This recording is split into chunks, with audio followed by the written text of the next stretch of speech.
Saudari, saudaraku dimanapun Anda berada, bertemu kembali dengan saya Romo Tino SSCC di dalam catatan pesiarah. Di dalam perjalanan hidup kita, jika kita ada di dalam kasih, maka Allah pun tinggal di dalam diri kita. Jika kita berbagi kasih dan menghidupi kasih-Nya, maka dengan sendirinya kita telah menghadirkan Allah di antara kita. Sebelum kita mendengarkan permenungan dari catatan pesiarah, marilah kita membuat tanda kemenangan Kristus. Dalam nama Bapa dan Putera dan Roh Kudus. Amin. Allah Bapa yang kekal dan kuasa, Putramu telah sudi bertamu di rumah Santa Marta. Semoga berkat doa kami, Engkau pun hadir pula di antara kami, dan juga Engkau hadir memberkati kami, sehingga kami selalu berani untuk tinggal di dalam kasih-Mu. Demi Kristus pengantara kami. Amin. Saudari-saudaraku yang terkasih di dalam Yesus Kristus, selamat pagi. Tuhan memberkati kita semua. Di dalam permenungan hari ini, di dalam bacaan pertama dari surat pertama Rasul Yohanes, dikatakan dengan jelas, Allah adalah kasih. Barang siapa tetap berada di dalam kasih, ia tetap berada di dalam Allah, dan Allah di dalam Dia. Hidup yang demikian ini sungguh indah dan sungguh membahagiakan.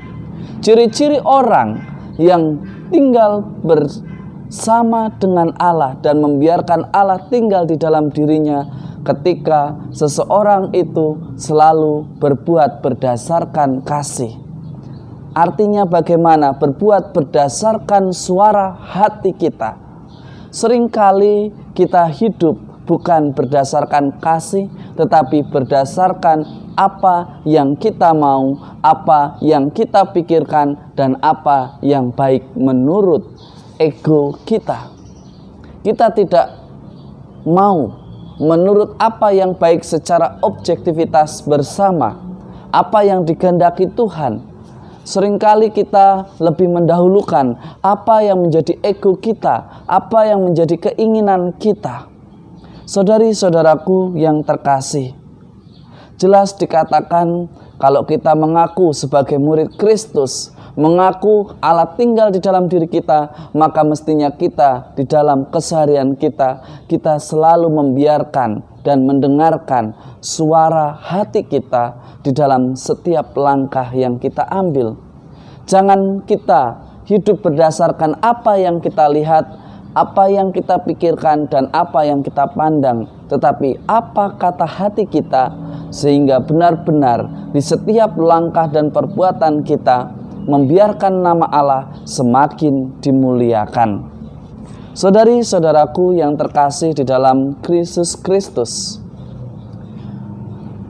melalui teladan Santa Marta kita belajar bahwa mestinya kita percaya, mestinya kita memiliki iman yang teguh.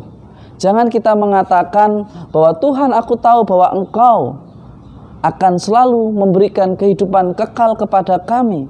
Aku tahu bahwa jika Engkau hadir, hidupku tidak akan seperti ini.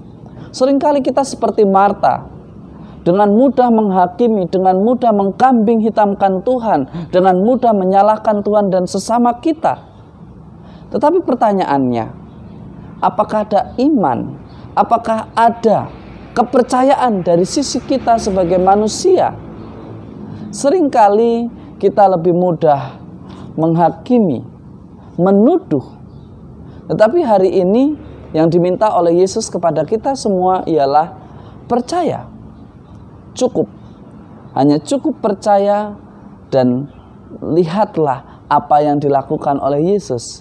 Yesus membangkitkan saudaranya Lazarus dari kematian.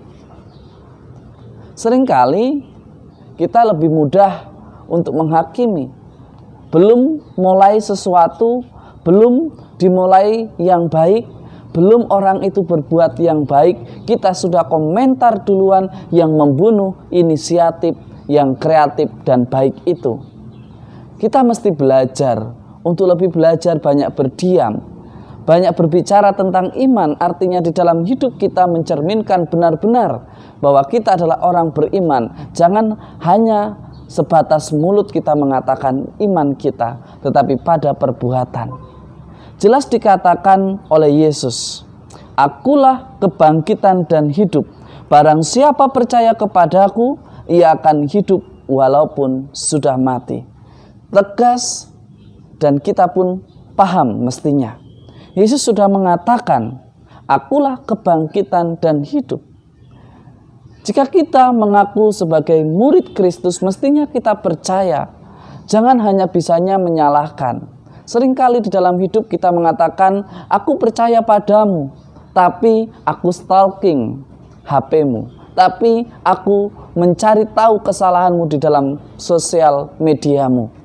Ya, seringkali kita mengatakan aku percaya, tetapi kita membiarkan juga negatif thinking, perasaan curiga itu berkembang di dalam diri kita.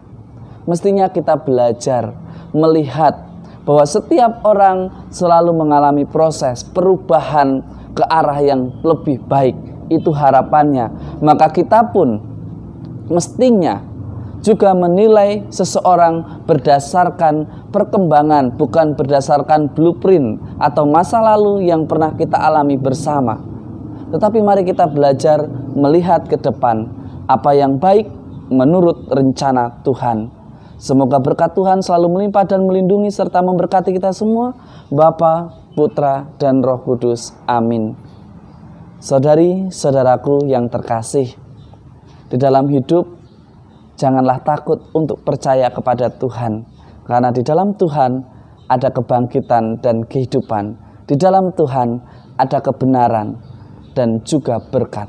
Maka jadikanlah berkat diri kita di dalam hidup kita sehari-hari dengan percaya akan penyelenggaraan ilahi. Demi Kristus, pengantara kami. Amin.